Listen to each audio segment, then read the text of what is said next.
Chapitre 3 L'apostasie. Dans sa seconde épître aux Thessaloniciens, saint Paul prédit une profonde altération de la piété devant aboutir à l'établissement de la puissance papale. Il déclare que le Seigneur ne reviendra pas avant que l'apostasie soit arrivée et qu'on ait vu paraître l'homme du péché, le fils de la perdition, l'adversaire qui s'élève au-dessus de tout ce qu'on appelle Dieu ou de ce qu'on adore, jusqu'à s'asseoir dans le temple de Dieu, se proclamant lui-même Dieu. L'apôtre avertissait encore les croyants en ces termes. Le mystère de l'iniquité agit déjà. Il voyait alors s'insinuer dans l'Église des erreurs qui préparaient le chemin au développement de la papauté. Peu à peu, modestement et en silence d'abord, puis plus ouvertement à mesure qu'il prenait des forces et recevait plus de crédit, ce mystère de l'iniquité poursuivait son œuvre d'égarement. Presque imperceptiblement, des coutumes païennes pénétrèrent dans l'Église. La tendance au compromis et au rapprochement avec le monde fut pour un temps tenue en échec par les cruelles persécutions que l'Église endura de la part du paganisme. Mais dès que la persécution cessa et que le christianisme eut ses entrées dans les cours et dans les palais des rois, l'Église échangea l'humble simplicité du Christ et de ses apôtres contre la pompe et l'orgueil des prêtres et pontifes païens et substitua à la parole de Dieu les théories et les traditions des hommes. La prétendue conversion de l'empereur Constantin, au commencement du IVe siècle, donna lieu à de grandes réjouissances et le monde, affublé des apparences de la piété, pénétra dans l'Église.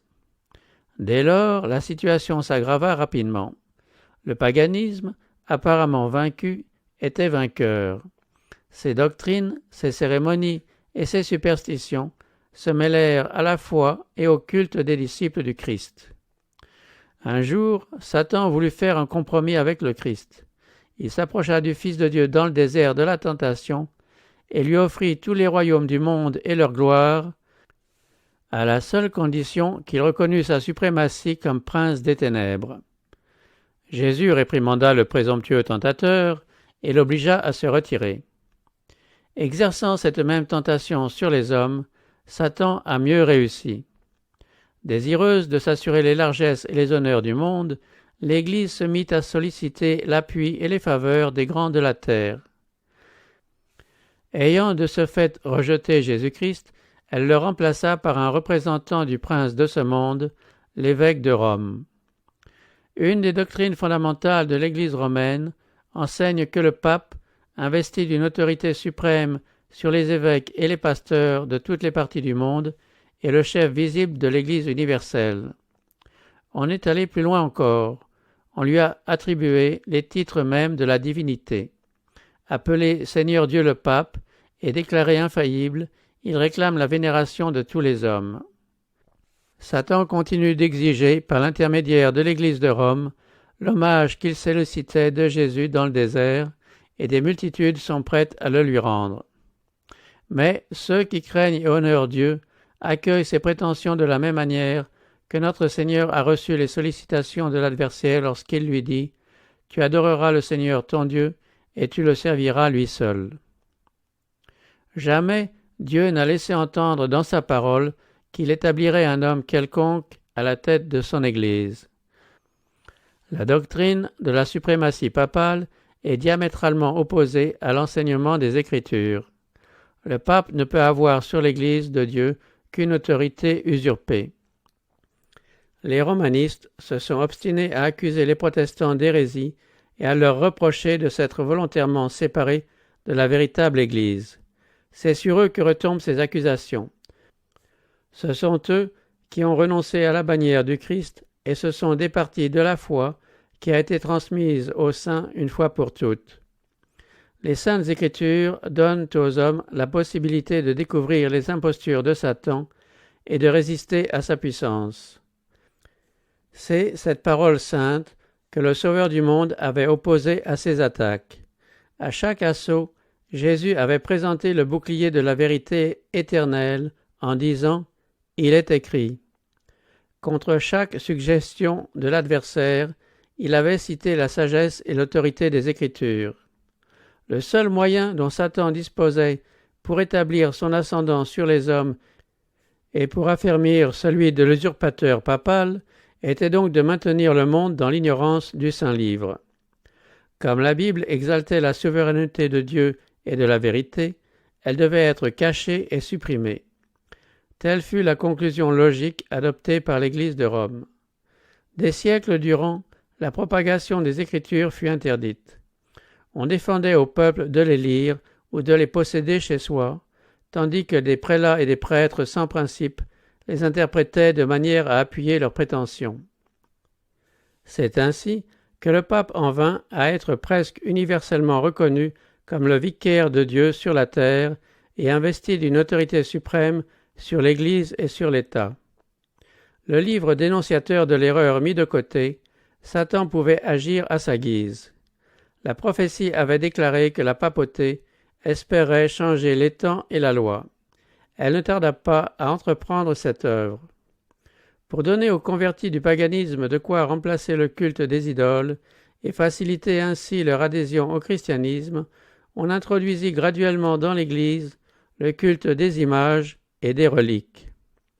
Cette idolâtrie fut définitivement reconnue par un concile général.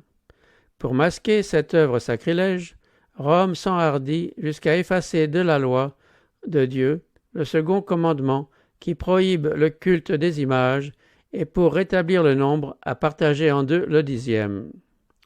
Les concessions faites au paganisme ouvrirent la voie à un nouvel attentat contre l'autorité du ciel. Par l'intermédiaire de conducteurs peu scrupuleux, Satan s'attaqua aussi au 4e commandement. Il s'agissait d'éliminer l'ancien sabbat, le jour que Dieu avait béni et sanctifié, et de lui substituer une fête que les païens observaient sous le nom de jour vénérable du soleil. Ce transfert ne fut pas tenté ouvertement. Dès les premiers siècles, tous les chrétiens observaient le vrai sabbat. Jaloux de la gloire de Dieu et convaincus de l'immutabilité de sa loi, ils veillaient avec zèle sur ses préceptes sacrés. Aussi, Satan manœuvra-t-il par ses agents avec une grande habileté. Pour attirer l'attention sur le premier jour de la semaine, on commença par en faire une fête en l'honneur de la résurrection de Jésus-Christ. On y célébra des services religieux tout en le considérant comme un jour de récréation, tandis que le sabbat continuait à être observé comme un jour de culte. Avant la venue de Jésus, Satan, pour préparer la voie à ses desseins, avait poussé les Juifs à charger le sabbat de restrictions fastidieuses qui faisaient de son observation un devoir désagréable et pénible. Et maintenant, profitant des préventions dont ce jour était entouré, il le qualifiait de rite judaïque. Tandis que les chrétiens continuaient à observer le dimanche comme un jour de joie, il les poussait à manifester leur haine du judaïsme en faisant du sabbat un jour de jeûne, sombre et triste.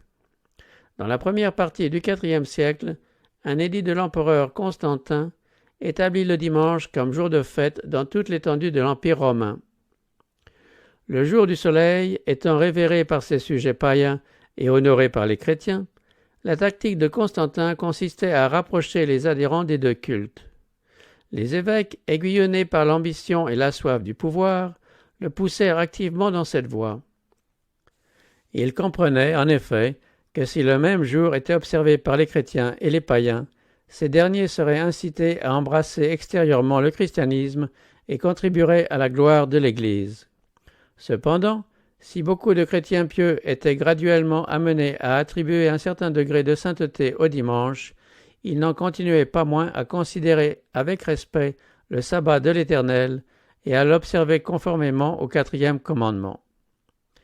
Déterminé à rassembler le monde chrétien sous ses étendards et à exercer sa puissance par son vicaire, le pontife Altier, qui se donnait comme le représentant du Christ, le grand séducteur n'avait pas encore achevé sa tâche.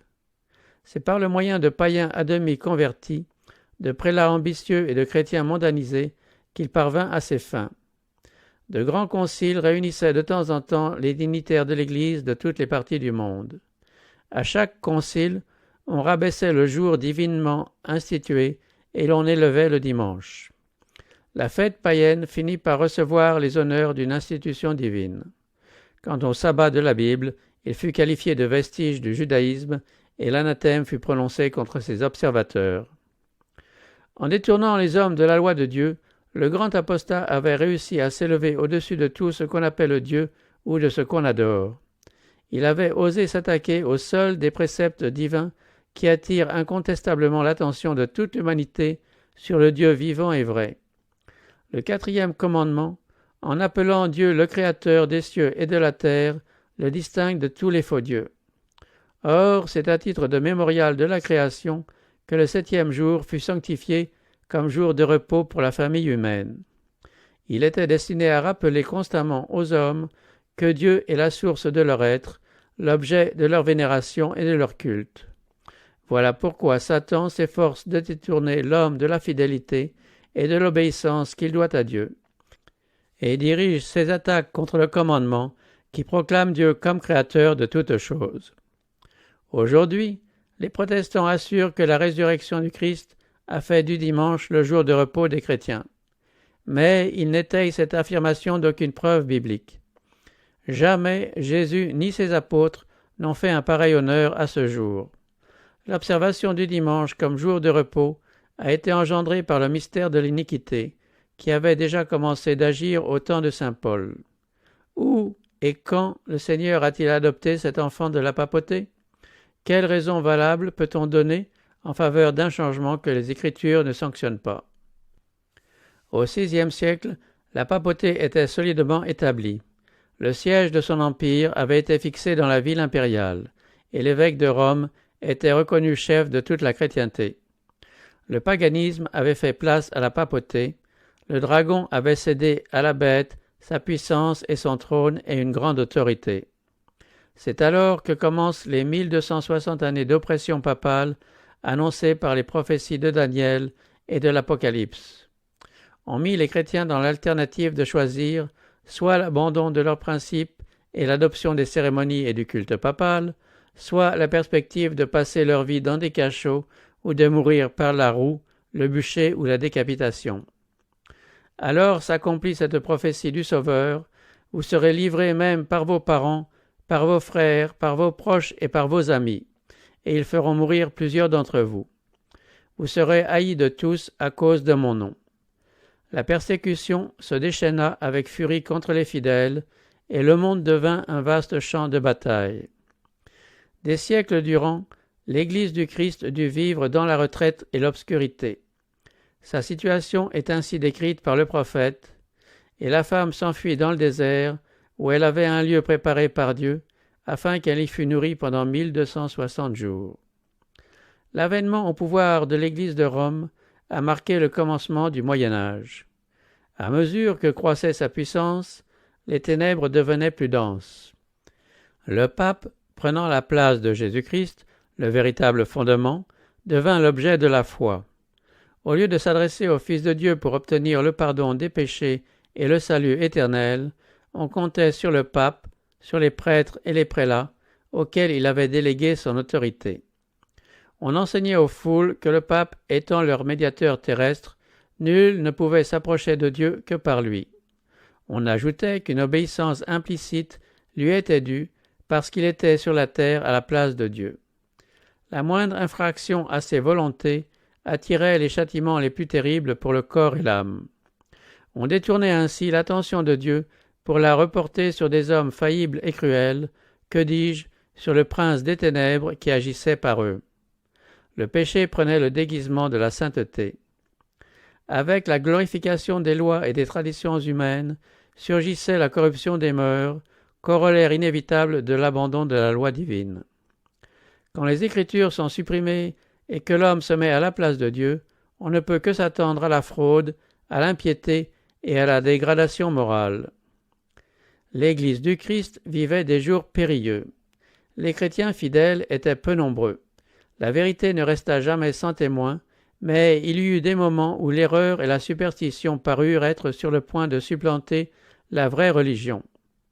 Les croyants étaient invités non seulement à considérer le pape comme leur médiateur, mais aussi à compter sur leur propre mérite pour expier leurs péchés. c'est par de longs pèlerinages, des pénitences, le culte des reliques, l'érection d'églises et d'autels, le don de fortes sommes d'argent, qu'il fallait apaiser la colère de Dieu ou obtenir sa faveur. Comme si Dieu était semblable aux hommes, prêt à s'irriter pour des bagatelles ou à se laisser attendrir par des cadeaux ou des pénitences. L'Évangile était perdu de vue, tandis qu'on multipliait les cérémonies religieuses et qu'on accablait le peuple d'exactions rigoureuses. Alors même que le vice régnait jusque dans les rangs des chefs de la hiérarchie, l'influence de l'Église romaine allait croissant. Vers la fin du 8e siècle, on prétendait que les évêques de Rome avaient possédé dès les premiers temps de l'Église toute la puissance spirituelle dont ils se réclamaient. Et comme il fallait donner à cette affirmation une apparence de véracité, le père du mensonge fut tout prêt à en suggérer le moyen. Des moines forgèrent de toutes pièces des écrits que l'on donna pour très anciens. Des décrets, de conciles dont on n'avait jamais entendu parler, établissaient la suprématie du pape depuis les temps les plus reculés. Une Église qui avait rejeté la vérité accueillait ces fraudes avec empressement. Perplexes devant le fatras des fausses doctrines qui leur barraient la voie, les quelques fidèles qui bâtissaient sur le vrai fondement étaient tentés de dire, comme les constructeurs de murailles de Jérusalem au temps de Néhémie, « Les forces manquent à ceux qui portent les fardeaux et les décombres sont considérables.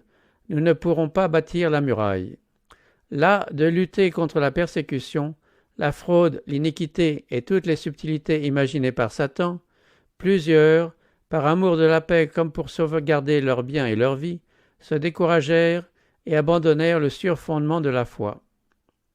D'autres, sans se laisser intimider par l'opposition de leurs ennemis, disaient hardiment « Ne les craignez pas, souvenez-vous du Seigneur grand et redoutable ». Et ils allaient de l'avant, ayant chacun, en travaillant, son épée sainte autour des reins. Dans tous les temps, le même esprit de haine et d'opposition à la vérité a inspiré les ennemis de Dieu, et le même esprit de vigilance et de fidélité a été nécessaire à ses serviteurs. Jusqu'à la fin, ces paroles de Jésus à ses premiers disciples seront opportunes. Ce que je vous dis, je le dis à tous, veillez. Les ténèbres semblaient s'épaissir encore. Le culte des images devenait plus général. On allumait des cierges devant les statues et on leur offrait des prières. Les cérémonies les plus absurdes s'ajoutaient au culte. La superstition exerçait un tel empire sur les esprits que la raison semblait avoir abdiqué.